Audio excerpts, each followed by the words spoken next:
In this video, we're going to talk about why the current market is different than the 2008 housing market. If you've been reading or watching the news a lot in the last few months, you must have heard a lot about the recession or the rising interest rates. Many people believe that this was going to lead the home prices to drop significantly and for the housing market to crash like it did in 2008.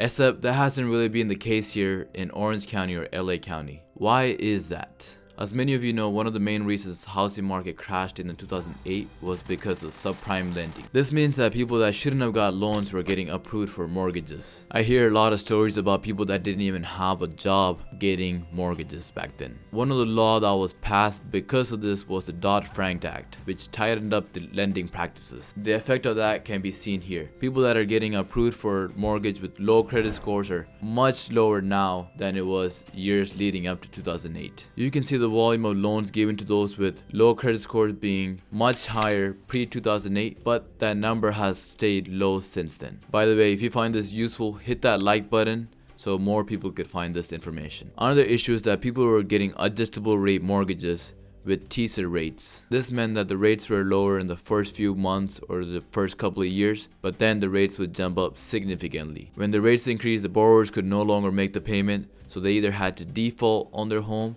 or sell their home. If you look now, the percentage adjustable rate mortgages are much lower. You can see here that leading up to the crash, almost 1 in 3 mortgages were adjustable rate mortgages. Many people have learned to associate adjustable rate mortgages with the housing bubble. Currently, many of the adjustable rate mortgages borrowers are getting now have a longer fixed mortgage period. Most of these range from 5 to 10 years. This gives the borrowers longer period of stability and a longer window to refinance if the rates drop. Because we have better qualified borrowers buying safer loan products, homeowners aren't defaulting on their home or selling their home. So the supply of the homes remain low, which doesn't allow the home prices to drop. Finally, just because there's a recession doesn't mean the home prices will drop. Here you can see the changes in home prices in the last 6 recessions, and only 2 of those had home prices drop. The other 4 actually had home prices increase. The 2008 recession is very different because that was the recession ignited by risky lending practices and the house market crashing. Hopefully this was helpful. I'm curious on what you all think. What do you think is going to happen to the home prices in the coming years? Let me know your thoughts in the comments below. I'm curious to hear it. Now I'll catch y'all on the next one. Peace.